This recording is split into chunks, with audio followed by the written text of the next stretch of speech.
And you make me feel like a rebel, but I will not give you a reason to destroy me more and more again and again.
Hey everybody, how's it going? Welcome to the Game Tasty Show. It is Thursday, June 6th, 2019. As you can see, it's just me. Jeff Roth has not arrived yet.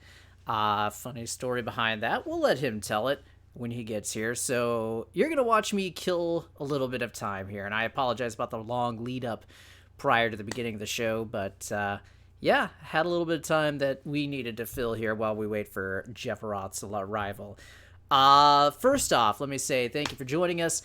I am Dave the Watchman with Bacon.com, and here we are. We are on the cusp, ladies and gentlemen. It's Thursday. We're on the cusp of E3 2019. Now, we gave our predictions last week. If you haven't checked that out, then be sure to go check out the archive wherever you're watching us right now. If you're watching us on YouTube, if you're watching us on Twitch, if you're watching us on Twitter, through Periscope, if you're watching us on DLive, any Mixer, any of those channels, be sure to check out some of the archives there. I'm going to watch as our bits fluctuate, our stream fluctuate a little bit here.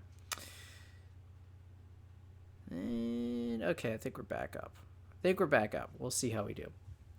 Anyway, if you want to see those predictions, be sure to check those out. You can also see more detailed, in-depth analysis of Microsoft and Nintendo and the journey that they've taken to get to E3 2019. You can go check that out right there at nerdbacon.com. Speaking of E3 2019, and again, I apologize, I am killing as much time as possible before Jeff arrives. But speaking of E3 2019, Nerd Bacon is going to be bringing you all of the coverage that we can throughout the huge trade show, the biggest industry show of the year. So here's what we've got on tap. We're going to start it off Saturday, actually. We're going to do a little bit of EA play. I'm going to pop in there right about the time that they show off Jedi Fallen Order, because let's face it, nobody really wants to see Plants vs. Zombies, right? We want to see Star Wars. We want to see lightsabers. We want to see what Respawn has in store for us. So we'll live stream our reactions to that. So be sure to join us for that. Also coming up, the Big Enchilada Sunday, June 9th. You're going to want to get the popcorn ready. You're going to get a few 6-packs of your favorite beverage ready, because we're going to be playing all day long. Sunday, we are starting off at 3 p.m. Eastern Time, and that will be our pre-show leading in to Microsoft's E3 2019 showcase. These guys, it's a 2-hour showcase. We have no idea what they're going to show. We've got our hopes, we've got our dreams, we've got our thoughts. Be sure to check out my article on what I think they might be showing, but it promises to be, since there's no Sony this year, this promises to be a wild ride. Next up, a little bit later, on Sunday, June 9th, 8 o'clock Eastern is when we start our show for Bethesda's E3 2019 showcase. This one's going to be kind of a wild card. They're coming off a bad year off the wrap that was Fallout 76. They had a pretty decent title in Rage 2, and we've got Doom Eternal in the pipeline, but what else is Bethesda ready to talk about? How are they going to make amends for Fallout 76? We will find out. And then we will close out Sunday night at 10 o'clock Eastern with a little bit of fun from our folks at Devolver Digital. To want to talk about wild cards, you want to talk about a wild ride, folks. If you haven't seen a Devolver Digital showcase, you're in for a treat. And this will be the first time that we provide our live reactions to Devolver Digital, so we're really looking forward to that, so be sure to tune in. After that's done, get a little bit of sleep, get a little bit of lunch, because we're going to kick it off Monday, June 10th at 3:30 Eastern with Ubisoft's press conference. Oh boy, you know they're going to show Just Dance at the beginning. We're going to get lots of Watch Dogs 3 info. Are we going to get Splinter Cell? Fingers crossed, friends. Fingers crossed. So that's at 3:30 Eastern. We'll take a little break, and then at 7 o'clock Eastern, we'll be back. We'll be offering live reactions to Kind of Funny's E3 2019 showcase. They had a great showing back right around the Game Awards time. They did their very first Kind of Funny showcase in the wake of No PlayStation Now. So they're going to do that again. Since Sony is not at E3, they're going to do that again. And yeah, hopefully there's going to be like 60 independent titles throughout this showcase. So it promises to be a good time. They did a great thing with that last one, so I'm looking forward to covering that again. After Kind of Funny is done, this is going to be about an hour. It better only be about an hour because we're going to come in hot.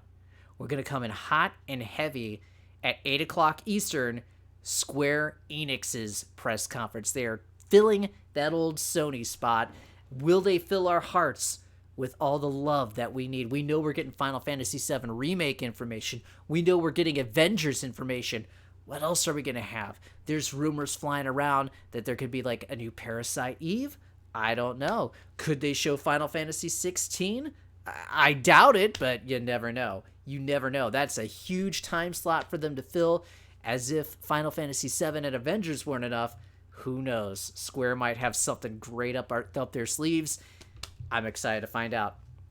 All right, so after that's done, after the thrill, if they did have Chrono Trigger 2, come on. Guys, dolls, if they have Chrono Trigger 2, it's game over. I'm done. Oof. I'm thirsty. All right. So after Square Enix Live, that's Monday, we start our coverage at 8 Eastern. We take a little break. We get a little rest. We wake up bright and early. We might still be in our jammies. But starting at 11 a.m. Eastern will be our coverage of the Nintendo Direct. Anything can happen in a Nintendo Direct. Anything can happen in a Nintendo Direct. And, well, E3 2019 promises to be a wild year. We don't know what we're going to see. Again, we've got our thoughts, we got our hopes, we got our dreams. But tune in, hang out, comment along with us, because we're going to read your comments. And we're going to interact with you on stream. That's what we like to do. Hang out with us for all of the fun of E3 2019. And, of course, be sure to check out all the different articles, the in-depth analysis that we provide at Bacon.com. We will be pumping out those articles all throughout the week. You're not going to want to miss it. So make sure you follow us on Facebook if you haven't done that. Follow us on Twitter at nerd_bacon. And if you're watching us on one of the video streaming platforms, be sure to hit the thumbs up. Be sure to hit the subscribe so you can see when we go live. Still waiting for Jeff Aroth to show up here. Nothing new. All right, still waiting for Jeff Aroth to show up. What have we had as far as stuff goes this week? We had we had that Pokemon Direct. I think I'll wait a little bit and talk with Jeff about that. Initial thoughts on the Pokemon Direct that I've got are, I think it looks really good, actually. Here's the thing. I'm not really a Pokemon fan. I had Pokemon Blue when it came out for Game Boy just to see what it was like, because everybody seemed to be going crazy for it back in 1998. Thought it was all right, but I never really got very far in it, never really got into it. Stayed away from the rest of the series up until this point. Pokemon Sword and Shield, though, man, oh man, there's just something about it. Art style does so much for me, and that game, those games have such an intriguing art style. Well, not intriguing, but, you know, they've got such an inviting art style, I think is a better word, that I'm thinking about jumping in on this. I don't know. Is it finally time for me to say yes to Pokemon? Skippy Supreme, what's up, dude? How are you doing? I know that you're actually level up Justin. I know this. You can't hide from me, Skippy Supreme. But yeah, Pokemon Sword and Shield. I'm getting kind of hyped for this. I don't know if it's a day one for me, but I think that I might bite on it at some point. This one, it's out November 15th, which is expected. Nintendo always likes to have a big title out for Black Friday, and you can't get much bigger than Pokemon, right? So I think that's going to be about right. I think I put in my Nintendo article that we're going to have Pokemon in November. We'll have Luigi's Mansion in October. We'll have Animal Crossing in September. and we'll have Link's Awakening in December, and that would leave Astral Chain in August. We've got Mario Maker right at the end of June, so that counts as June/July. Can't think if they had another game coming out towards July. Mario Maker 2 is enough for June and July, though. I don't know. Skippy Supreme, what do you think? Are you pumped for Pokemon? Are you primed? Pumped, primed, primered for Pokemon Sword and Shield? Let me know. Anyway, so I think that's going to be the lineup for them, for Nintendo, for the rest of the year. That's not a bad lineup. August, Astral Chain. September, Animal Crossing. October, Luigi's Mansion 3. November, Pokemon. December, Link's Awakening. That's a great lineup, actually. That's the best lineup they've had since 2017, when the Switch launched. So hopefully that's how it works out. Not just to prove me right, but I think that would just be really beneficial and move a heck of a lot of Switches for Nintendo. I'm very excited to see what Nintendo has in store. There's so many different rumors flying around. There's all this information, a lot of disinformation flying around. So who knows? Brings me to a point with, I got into a fight with not a fight, but I got into a little spat with somebody on Twitter back over the weekend who was talking about how they were about to get like the list of everything that they were going to show for the Nintendo Direct, and they were going to distribute that as soon, later when they got it. And I'm just like, why? Why are you going to bother? You are about 1 week away at the time. Now we're less than a week away. We're just like a couple of days away from E3. Why would you bother when you're this close to the show? Why would you bother ruining it for people?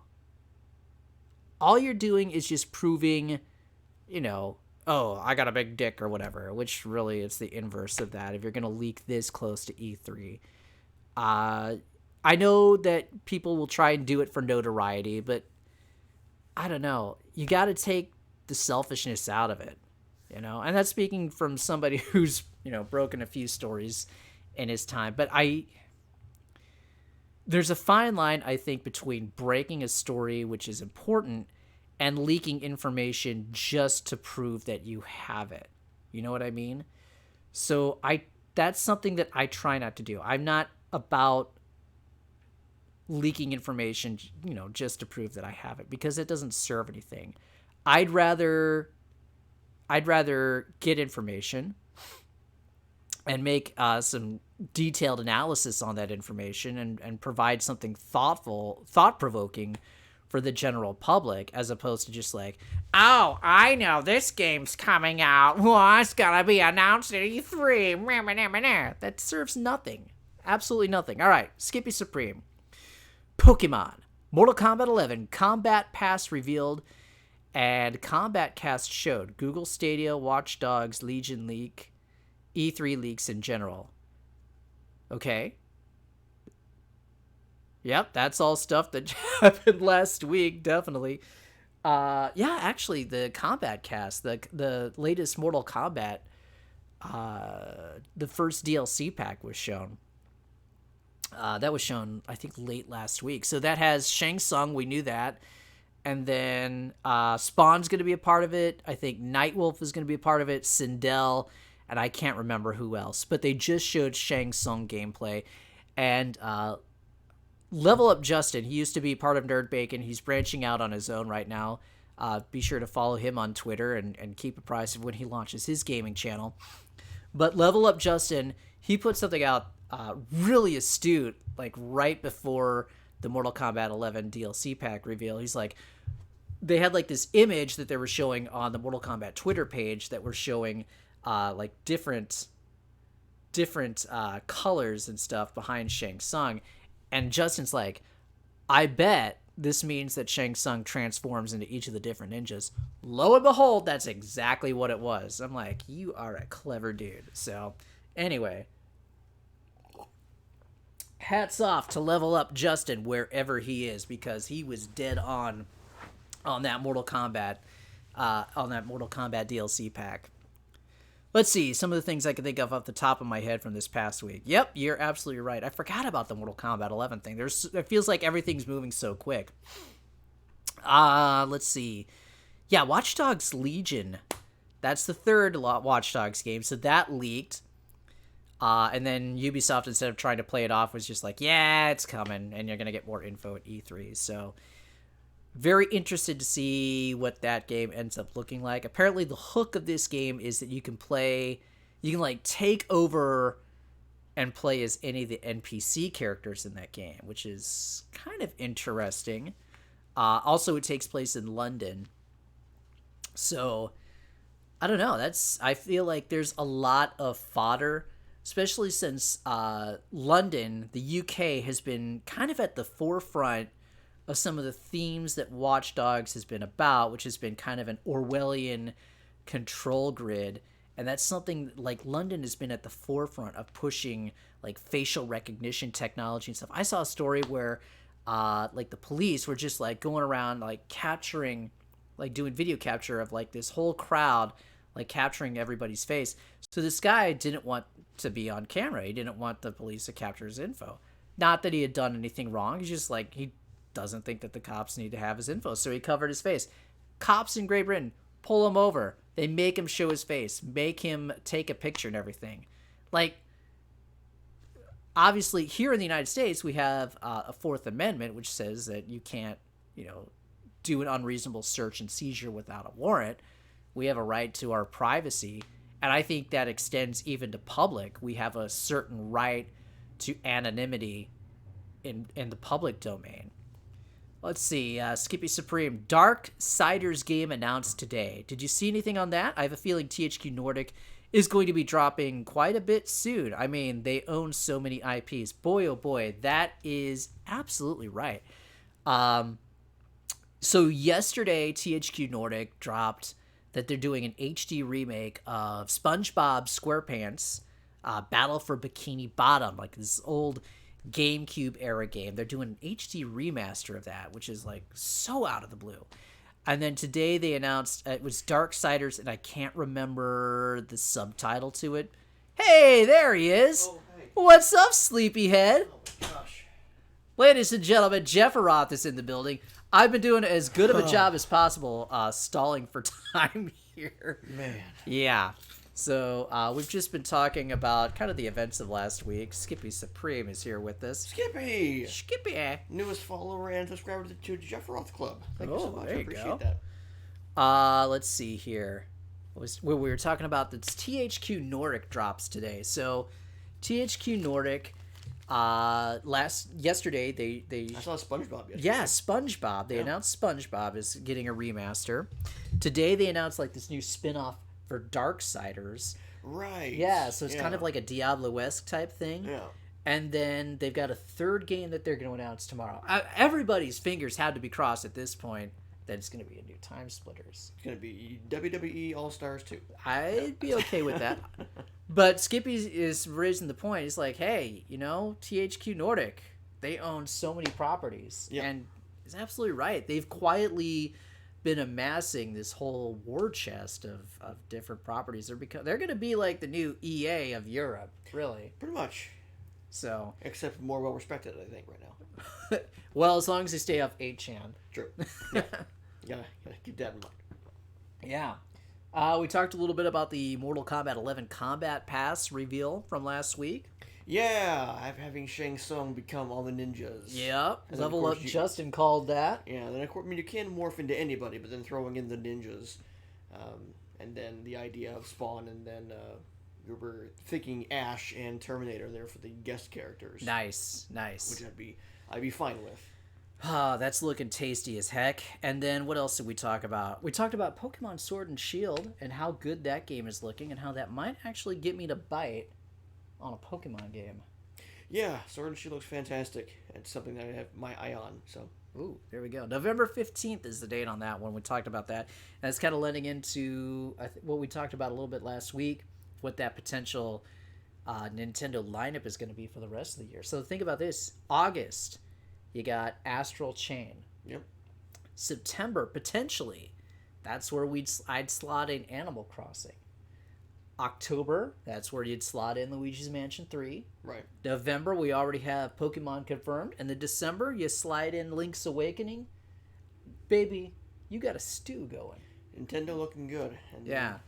Of course, Nintendo this time of year in June talking about Mario Maker 2, and You know it. think about that and I lose my goddamn mind. So. They're set for the year. Yep. All right, let's talk a little bit. Earlier today, Google showed off some more details on their new streaming service, Google Stadia. Right. So for those of you unfamiliar, Stadia is going to be the streaming service that allows you to enjoy a number of high-end AAA titles across pretty much any device that you have that runs Chrome. If you want to play it on your big screen TV, you just buy a Chrome Ultracast, you plug that in. This is all stuff we were talking about a year ago. So they've got a number of different tiers. First off, if you want to get in on the ground floor on this one, the plebs out there, I guess they got to wait till 2020. Right. So how it made it sound was that their launch titles were coming out in 2020 if you want to get the Stadia Pro. Okay. Level. But if you want to get in early with the Founders Pack, the Founders Edition, which you get a lot for for that price. What do we get? So the article is submitted and ready for your approval. The article is approved and live and distributed. Oh, fantastic. So I wrote an article about this. So the Founder Edition, what you're getting is you yourself get 3 months of Pro. Okay. You get 3 months of Pro to give to a buddy. Okay. So right there is $60 worth. Okay. You get an exclusive Stadia controller. Oh. Which is kind of dark blue and orange, kind of Chicago Bears colors. So I'm down with that. And controllers are going for $70 a piece. That's pretty expensive. But not the most expensive one out there. That's true. Interesting, though, that the controller has its own Wi-Fi connection. So the controller itself connects to Google Stadia servers. Right, and that's how they're getting the latency and the lag and everything, which is smart. Clever. And they come in white, black, and like that navy, like a bluish. I forget what they called it. But of course, you can use any controller that you want. Yeah. Comes with a Chromecast Ultra. Yeah. Those run about $70 a pop. Yep. That's if you, of course, you want to play on your TV. And you get the entire Destiny 2 experience, which is the game, all of the expansions. Okay. Every piece of content for Destiny 2 you get as part of this. Is Destiny 2 fun? Yes. Oh, man. Now they mentioned, though... Now, that is yours to keep, right? Yes. Okay. Now, they also mentioned that that's part of your Pro subscription, so I don't know if that's exclusive to Founders or not. They were kind of murky on their verbiage on that. But either way, 3 months of Pro for you, 3 months Pro for your buddy, a Chromecast Ultra, and a controller. Yep.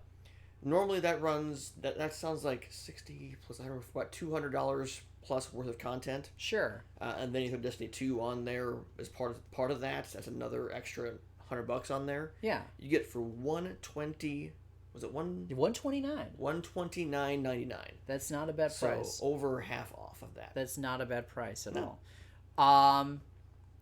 And then if you don't want to go with that, if you want to wait a little bit, they've got the Pro subscription, which is $10 a month, Right. which isn't bad at all. That's kind of the going rate for these things. Yeah, anymore. a little bit That's- less that's- actually than what I thought. Yeah. And so the Pro subscription, you get like a rotating library of titles that you can play. And if you want to buy a game, you can just buy it from Stadia. I would assume a discounted price as well. If you want to purchase it. Yeah, So I'm not sure about like that. Like a Game Pass. But. Yeah, I'm not sure about that. Let's see here. Skippy Supreme, the $129 deal isn't bad at all when you consider you get a controller that's $70 by itself. Controller and Chromecast, and you figure both those things together Right. are $140. Right. And that controller looks not bad. Those things are clean. I mean, that's a great term for it. It's very clean. It is very clean. It's. I would love to actually feel one in my hands to see how the comfort level is, but actually looking at it, it's super clean. It'd be cool if they have like some demo stations set up at Best Buy. And see, that's man. Let's continue with the pricing. Okay, yeah, it's $10 a month normally. Now I am then to assume that you don't get to keep those games. You just kind of like an EA Access. Once you stop your subscription, you stop having access to those games. Sure. Or they gave you the option of doing it a la carte and just saying you don't have to pay us anything per month and just buy the games. Well, yeah, that's the other thing, which really impressed me. It was like, if you don't want to subscribe to this, you can still buy the games individually and play them off of Google Stadia servers. Right. So that, to me, I think that's huge. Yeah. Because there is a contingent of casual gamers out there who will be curious about a game but may not want to shell out the money for a subscription. And if they don't want to shell out money for a subscription, they sure as hell don't want to shell out $400 or $500 for a new console, let alone, a couple thousand for a PC that can play this game. Right. So if you got somebody who's like, man, oh man, Red Dead Redemption 2 is getting all this press and I really want to play it. Oh, here's this Google Stadia thing and it's like $60 and I don't have to buy anything. I just need this controller that I've got lying around. Okay, I'll try that out. That's genius to me. That's where I think they can really mop up. Well, and then the idea with that going forward is that, hey, we're going to offer all these games for you, so it makes more financial sense to just pay $10 a month as opposed to, what I assume to be $60 a game. Right, exactly. It works a lot like Game Pass. And I saw people online who are decrying this. They're like, oh man, I'm paying $10 a month and I'm not even keeping the game. I got to pay extra for the game. And I'm like, you do realize this is the exact same way that Game Pass works. The only difference is that you're streaming from Stadia and you could download from Game Pass. But once your subscription is up on Game Pass, if you haven't bought the game, your access to that game is done. Yeah. So it's the exact same thing. And guess what, dudes? When xCloud rolls out, they're going to roll that into a tier of Game Pass. Yep. And then it will be the exact same thing. Yeah. So I don't like I stirred up a hornet's nest online of like morons who are like, oh, I just, you know what, Google Stadia, just I don't, I'll forget about it for now, whatever. Just, it doesn't make sense to pay $10 a month and then have to buy a game when it's like that's the exact same thing that Game Pass does. Yeah. And these people, on the one hand, they're decrying Google Stadia for having to do that. On the other hand, these are the same people who are like, oh man, can't wait for Game Pass on Switch. Oh man, Nintendo Online really isn't that bad for $20 a month. Same type of people who do that. Just blows my mind. I don't want to call them hypocrites, but I mean, look at something like EA. Lack of logic. Like EA Access. I mean, they have the Vault Games party subscription, and of course you get discounted price when you actually buy things. If you don't buy the games, those games in the vault, and you close your Access account, you lose access to those games. Like, yeah, and that's $15 a month. Right. So right. I don't know. It's they're modeling their pricing structure off of Game Pass, and I think that makes total sense because in the article I even say that Xbox Game Pass is the best subscription service in gaming outside of the Humble Bundle. Sure. And now it's coming to PC. So my biggest issue with this presentation was, okay, now I know what the service is, but tell me why. My biggest thing was Google did not show me why I would want to choose Stadia over an Xbox Game Pass. Yeah, that's a good point. Their messaging wasn't... And I need more than just because you can stream it. Okay, cool. I already have a subscription with the Xbox. Why would I now want to pay you $10 a month? What is Google Stadia doing that I can't get elsewhere? You know what they it feels like they don't have an independent marketing budget or firm that's behind this. It feels like it's all just like in-house Google stuff at this point, Right. which isn't really cutting it. Skippy says, financially, it's insanely a good deal for gamers. And Yeah, I agree. Absolutely. And this isn't an endorsement of Google because I think Google is a scummy company right now. And I'll get to more on that in a little bit, especially with this whole YouTube purge thing that's going on. It's, Right. Whatever side of the political fence you fall on, free speech is still important in this country. And I'll get to that in a minute. But there's no denying that it's a great deal for gamers. You're right. They do need a better marketing department because I really didn't think about it. They really didn't sell this to anyone beyond the existing gaming population in their messaging. Or people already in their Google ecosystem. Like, right. I don't have a Chromecast. I'm not getting a Chromecast. Yeah. I don't have a Pixel 3. I'm not getting a Pixel 3. And of course, they said they're going to they're going to expand it to other devices. Fine. I'm not going to play Ghost Recon Breakpoint on my phone. Period. The end. I don't have a tablet that supports this. So I'm going to be experiencing Stadia on a PC using an existing controller, my Xbox One controller, Sure. my PS4 controller. I'm not being targeted on this. Right. And that's what I'm losing here, is that I want to see this service actually in action. Yep. And and sell me on this controller. I have so many controllers. What makes this one unique?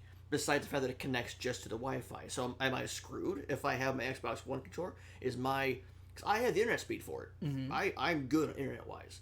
But because I'm using the Xbox One controller, am I screwed from experiencing the best part of Stadia? Because I'm not spending $70 on a controller. That's a really good point. How does a legacy controller, for lack of a better term, how does that interact with Chromecast? Now we know that it's going to, on the PC, you just plug it in on a USB cable and be done with it there.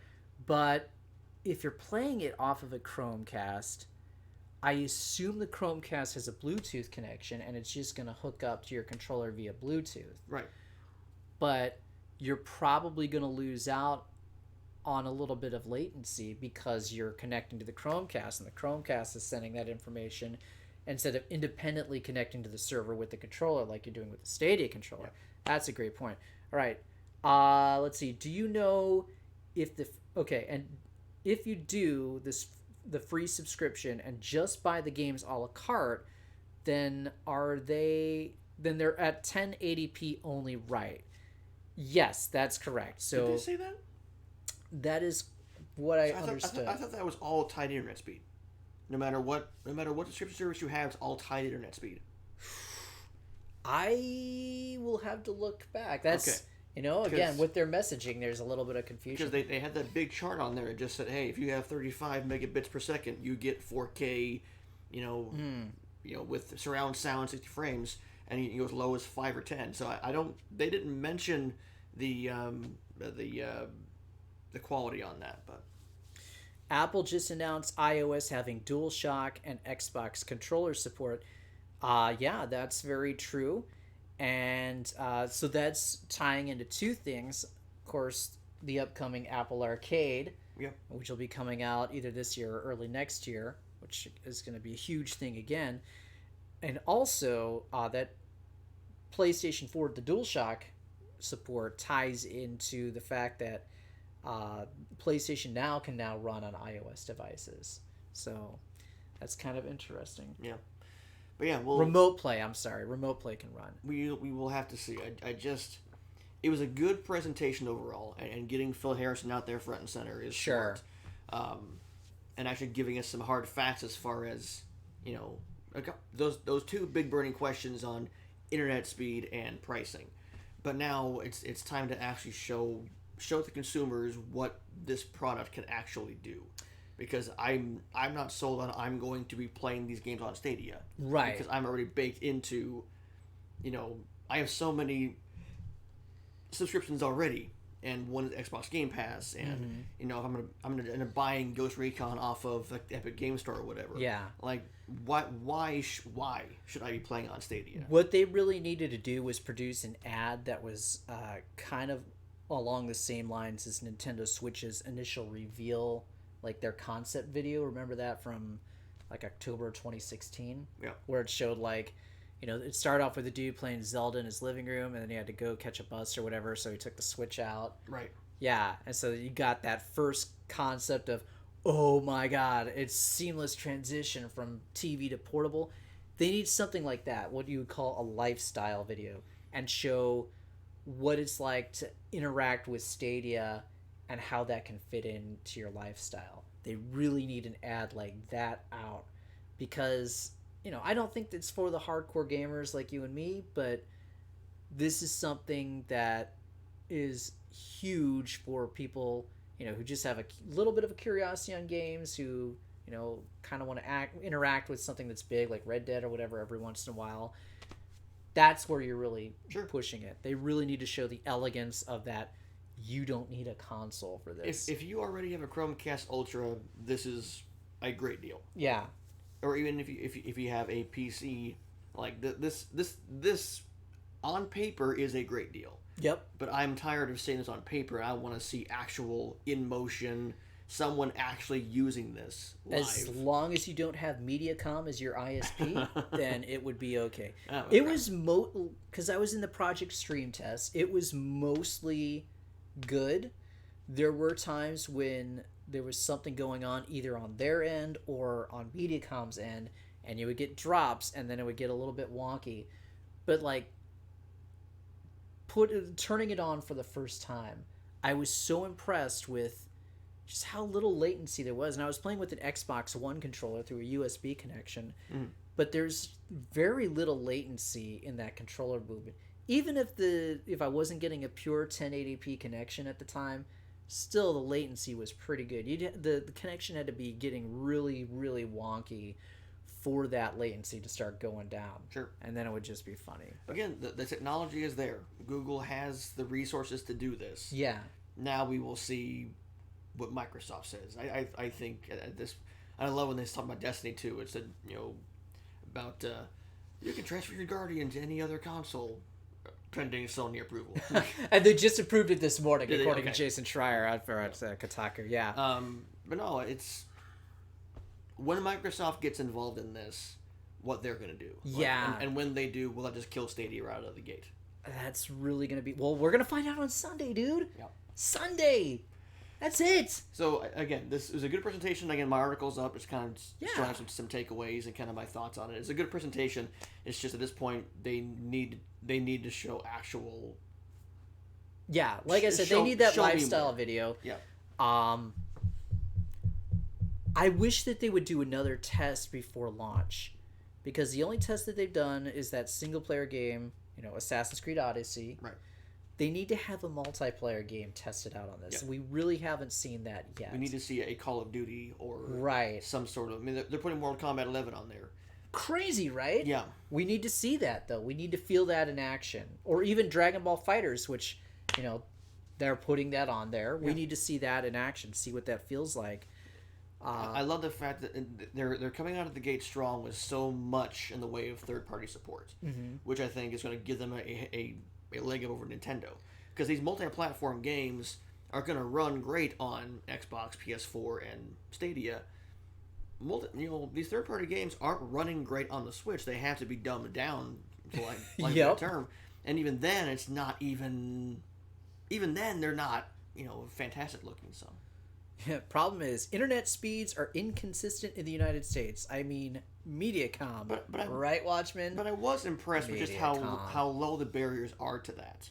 I mean, 35 megabits. Now, that doesn't... They weren't specifying down or up, because both are important numbers. Yeah, it's 35 down. So their bare minimum, they say, is like 10 megabits down, 1 megabit up. Which if you have that 5 to 10 down, rethink that. But I was impressed with the low barrier to entry on that, and that's what I want to see actually in motion. Sure. Because they can talk a big game all they want, until they get into these kind of situations where speeds fluctuate so much. Right. I want to see this in motion. Another thing that people were concerned about are data caps from different ISPs. Right. So we just got some information that somebody posted on Twitter. I don't remember who it was, but they were saying that apparently the figure is, if you are streaming in 4K, it's going to take 65 hours for you to use 1 terabyte and hit that 1 terabyte limit. Oh boy. Now, if you break this down, 65 hours means over 8 hours of gaming a day over a 7-day period. Which, if you're playing something like, let's say, Red Dead Redemption 2, you could do pretty easily. I don't know, man. Playing 8 hours a day, every day, okay, that's fine. Putting in a full shift of work for 1 terabyte. What if your limit is a couple of gig? Sure. I mean, you got to keep that in mind. So. If your limit is a couple gig, then don't use the internet. Yeah, true.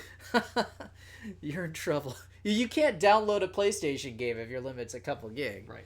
So. But again, it's Like, as long as you have a reasonable internet connection and speed and data cap, you'll be fine with this. Right. According to Google, you'll be fine with this. I think that's smart to be so consumer friendly as far as where is the medium here of people. yeah, and people are using that to attack Stadia. I don't think that's a problem right now. Most people aren't going to be streaming in 4K. Right.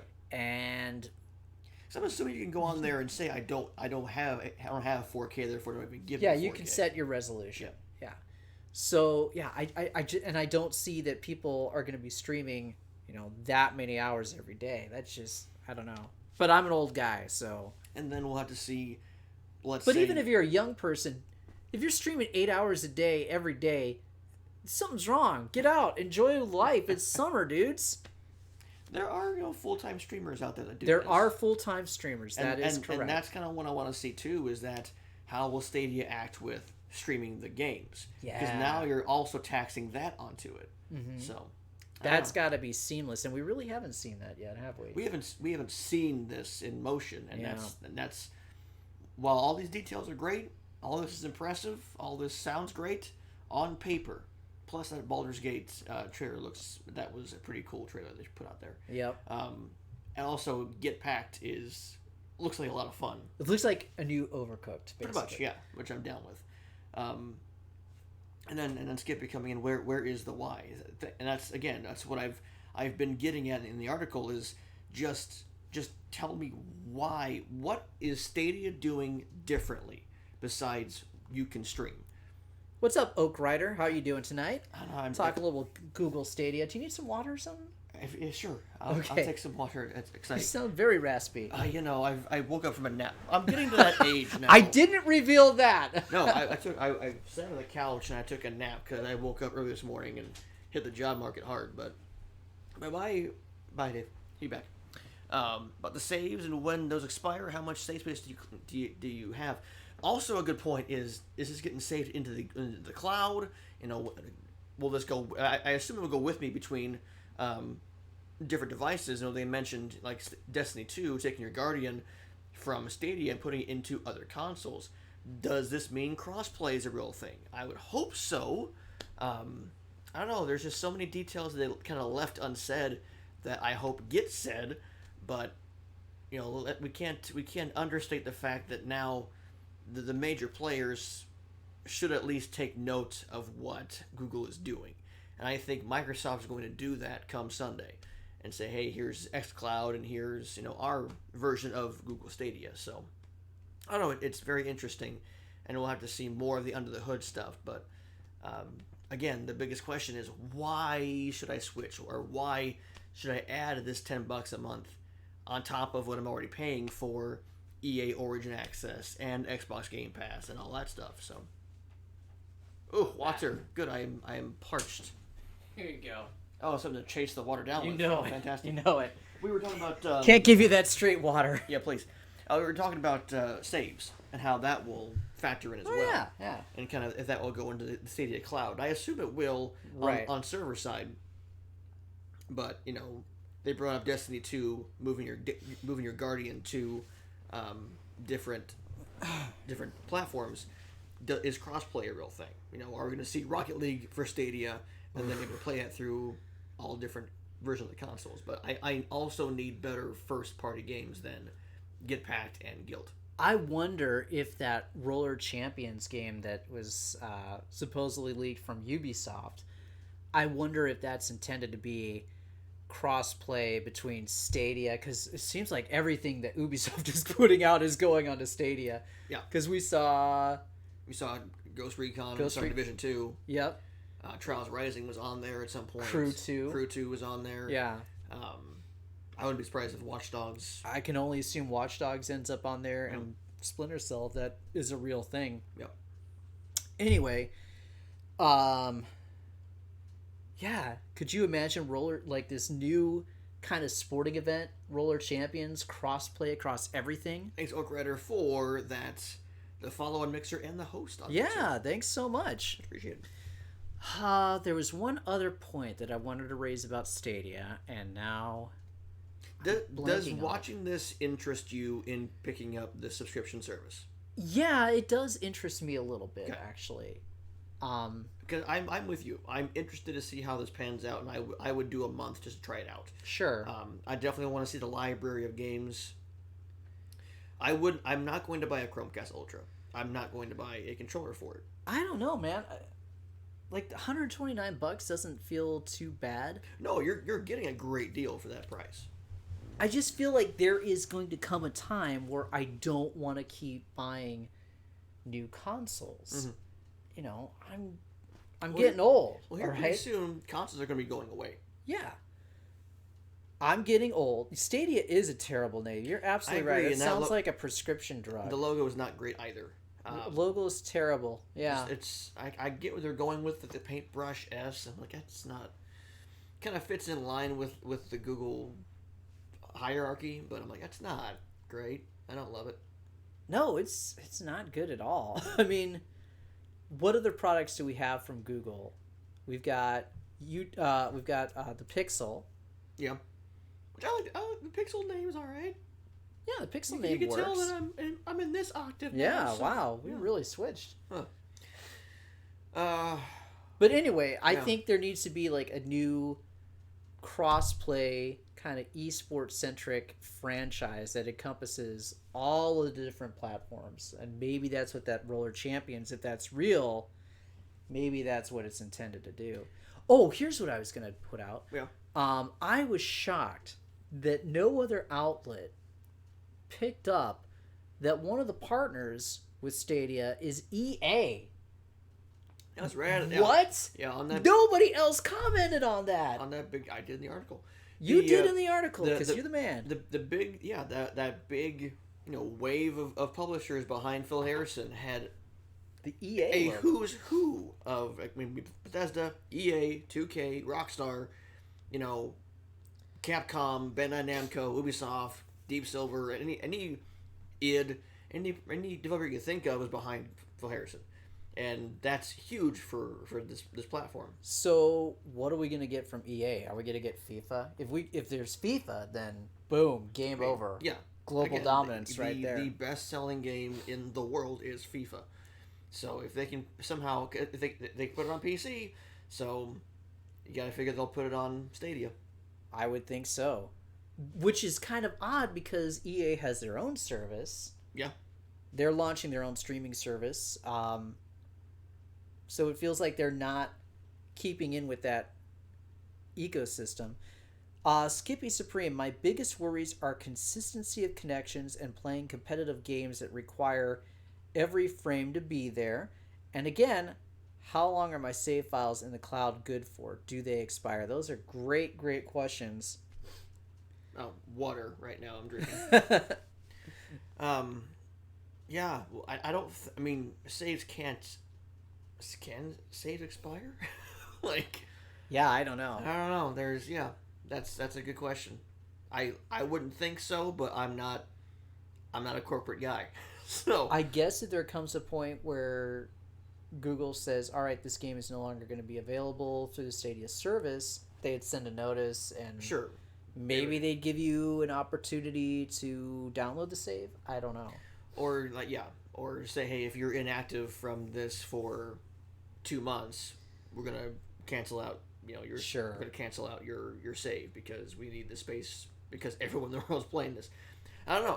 I also think a rollout of the founders go first, then everybody else does makes sense because you don't want to tax the servers that's a good much point. On day one because people want to check this out, and even if one day you're down, that's going to spell the death of this out of the gate. Yep. I would. Ooh. Yeah, can you imagine that? What happens if the Stadia server... Can the Stadia server go down? I mean, we've had hackers take down PlayStation Network before. Yeah. We've had Nintendo servers go down when a slight breeze happened. But we will have to see. We'll know more... Founders will know later on this year. The internet cable fell off the clothesline again, and so did my shorts. Exactly. Nintendo HQ. Yeah, and the biggest thing is Skippy has the notes. Google has to give players a reason to leave services that players like you and I are embedded in, like EA Access, like Xbox Game Pass. And they didn't. I need to know why I should do this, and I don't know. Yeah, I agree. And to me, I feel like it's a lifestyle, really a lifestyle Yeah. choice to make that decision. Yep. So that's what they really need to push is that, you know, this is what they need to push how Stadia fits in with that lifestyle. Right. We talked about that. Yep. So we'll find out, but that's later on this year for founders and next year for everybody else. Staying with Stadia real quick, what worries me the most is since everything is all in the cloud and there is no physical ownership of the game, what happens? Is there any way to take ownership of a game at all? Or is it all locked into Stadia? Yeah, I would say even if you buy the game, can you put it on your hard drive and then say it's just yours forever, or what does it do with that point Right. through their service? So How long do those games stay in rotation? What happens if a developer runs afoul of Google?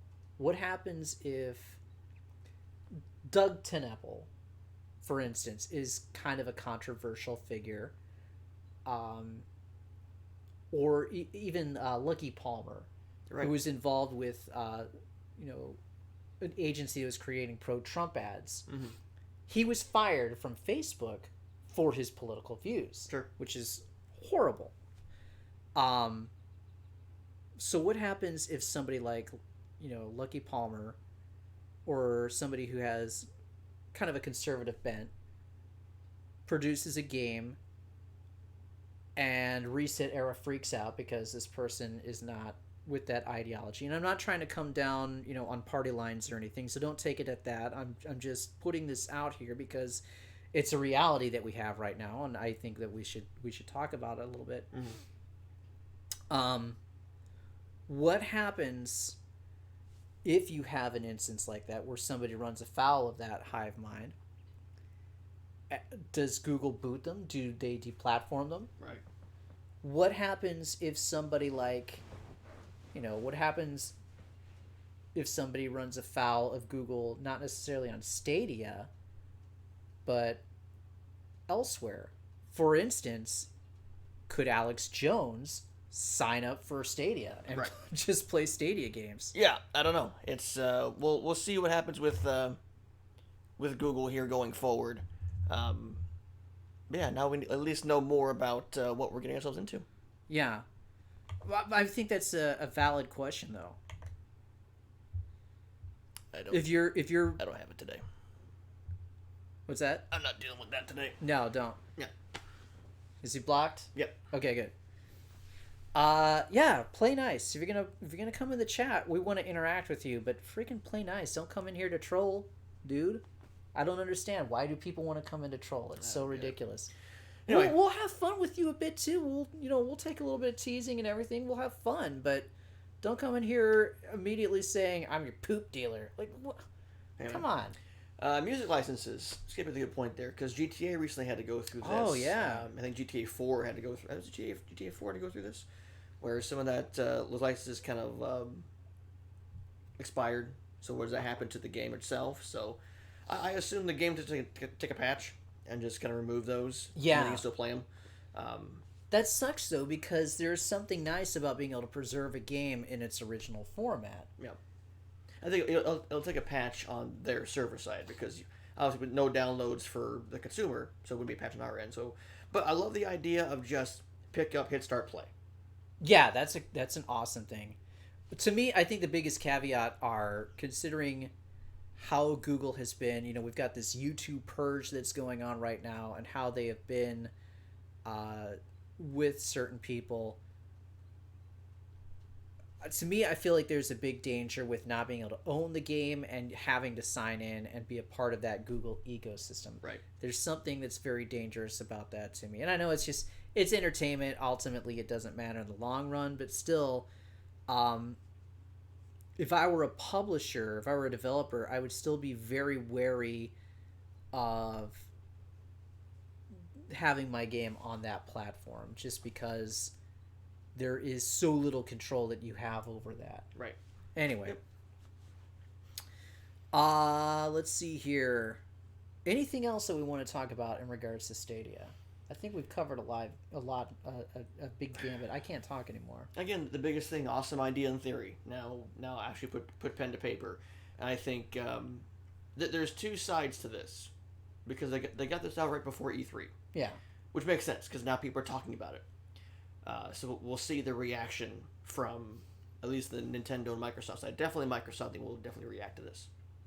But now we have time, because this isn't coming out until late this year for Founders. Mm-hmm. So that we have time to get these answers done. So they want to at least get their name out there. But now the giants that are already established can come out and kind of counteract this. So we'll have to see. I mean, it's again, awesome in theory. Now, let's go. I can't wait to see what Microsoft's response will be and how xCloud. Yeah, Stadia's name is terrible. Stadia's name is terrible. xCloud is better. I also feel it's really ironic that we were talking about censorship while we had to block somebody. But that's a good point. There are certain instances where somebody should be blocked. Like, if you're harassing somebody online and being a complete nitwit, then you should be if you're Lars banned from that. If you're Lars Sullivan and being a troll online, then But if that person who we blocked, if they came in and was, we were talking about the kind of the political aspect of that and said, "Oh man, I love I don't know, Beto O'Rourke or somebody like that," then if you can't block them for that. Yeah, if they want to write to censor, yes, I'm Stevie Richards, and you're the good father, probably. No, yeah, if they want to engage in proper conversation, great. I want to have open conversation. My big problem with all these tech companies is that we've allowed rights for expression and rights for free speech to be supplanted by arbitrary enforcement of terms of service. Sure. Think about how well crafted the Constitution was and how everything was in the Bill of Rights is put into a particular order, and then we've got terms of service user agreements that are kind of superseding that. And why are we letting these big tech companies that are unelected bureaucrats, why are we giving them all this power? I think that's a dangerous road, and that's a big enchilada to really get into for a video game show. Enchiladas sound good. Whew. All right, that's enough about Stadia. What else do you want to talk about? Do you feel like playing a game still? I do. I want to play some games because we're going to have a lot of stuff coming up this week because E3 starts doing a lot Sunday. Yeah. And we're going to be doing, of course, like I said, we had said previously, we're going to be covering every live press conference right here, wherever you're watching us right now. We're going to be doing a live watch-along to every major press conference starting Sunday. That's right. With Microsoft. Yep, we've got the schedule right here. I'll probably pop on a little bit for Saturday just to do a live reaction stream to Jedi Fallen Order. Right. Because that's not going to take very long. But I did this at the top of the show, but now that you're here and we got some people hanging out, let's do it one more time. Sure. So you can come out. You can hang out with us and watch along and get our live reactions and react with us, and we can have a nice big party together to everything happening at E3. So here's our schedule. Write it down. It's also at nerdbacon.com. You can scroll down and find it, and I'll also post it to our social media once again. But here we go. So Sunday, June 9th, this coming Sunday, damn it, we're going to start off with Microsoft's E3 2019 showcase. That is at 3 p.m. Eastern. So we'll have a nice lead-up show into that. Yep. We'll all enjoy 2 hours of Microsoft goodness, and we'll sit and wipe our tears and hug each other after that and talk about that. Then a little bit later, I'm going to do a live reaction stream of your live reaction streams of the conferences from E3. Streamception. Skippy wins. Yep. That is why you're Skippy Supreme. All right. So after Microsoft, we're going to take a little break. We're going to get some enchiladas. We're going to go 8 o'clock Eastern. Bethesda E3 2019 showcase. How are they going to make up for the disaster that was Fallout 76? Find out right here. After that, we're not done Sunday. No. Oh no. We're going all night, baby. We're going to do a live reaction stream to Devolver Digital's conference. God only knows what they have in store. Yeah. We're going to sleep. We're going to come back. Hopefully. Enchiladas in hand, in pocket. 3:30 p.m. Eastern. We'll be back for Ubisoft's press event. We're really hoping Splinter Cell Splinter Cell. I say Splinter Cell closes the show. I hope so, man. I hope so. After that, 7 p.m. Eastern, just in time for dinner, Kinda Funny's E3 2019 showcase. 60, count them, 60 indie titles will be revealed during that event. They had some really cool things at the very first one that they did, which was back during the Game Awards. So I'm really looking forward to see what Kinda Funny has in store for us. That's going to roll in 8 o'clock Eastern on Monday. Square Enix. Oof. We're getting Final Fantasy VII. We're getting Avengers info. Yep. Who knows what else we're going to get. Yep. And then that'll be it for Monday. Tuesday, we're going to close out our live E3 coverage with Nintendo Direct. That's going to start at 11 o'clock Eastern. Ooh, you're not going to want to miss it. You're not going to want to miss it. I'm not going to miss it. You're not going to miss Skip it. is a Blues fan. I see how it is. Yeah. That's sort of third period. Yeah. That series was tied 2-2, so if St. Louis can pull this off, they'll be one win away from the cup. Nice. Skippy and Justin will be happy. You know it. All right. So, anyway, that's what we have in store. I talked a little bit about Pokemon. Are you pumped for Pokemon? Yeah. I'm primed for Pokemon? I'm interested in that and seeing more of that. Yeah. I think right now for me, my focus has been on obviously E3, but then coming up on Samurai Showdown and Mario Maker 2. So I just got to get through this week, and then I can think about Sam Show. Yeah. Which also is going to be on Stadia. Yeah. Crazy. Yeah. 1 week at a time. All right. What do you feel like playing tonight? Watchman's Choice tonight. Oh my gosh. But we'll decide that. But Justin is Skippy. I knew it. I'm not used to him changing names like that. I saw his Twitter handle. He commented on something earlier. Oh, okay. So. Now it makes sense why I had this random person on Twitch that just followed and subscribed. So thanks, Justin. Well, I'm so glad I was praising Justin so much for being right about that Shang Tsung thing. He's a dick. All right. Golly monkeys, what are we gonna play tonight? What sounds fun? I might say maybe some Tekken sounds good. Oh yeah. If only I'd worn my appropriate shirt. Oh wait. I know, right? I'm wearing my Mishima Operation shirt. Yeah, maybe not Tekken then. I don't know, Justin. What do you want to see us play? Justin's choice. Oh no. Let's see. Play Third Strike. Ooh. You're on. All right. Deal. Stay tuned. We're going to take a break. We got to end the stream for just a second, but don't go anywhere because we'll be in the chat. We'll let you know when to refresh when we start up again. We're going to hook the stream monster up here, and then we're going to come back with a little Street Fighter 3 Third Strike. Don't go anywhere. Thanks for watching the Game Tasty show. This was the talk show portion. The gaming portion's coming up. Don't go anywhere. We will be right back. Yes.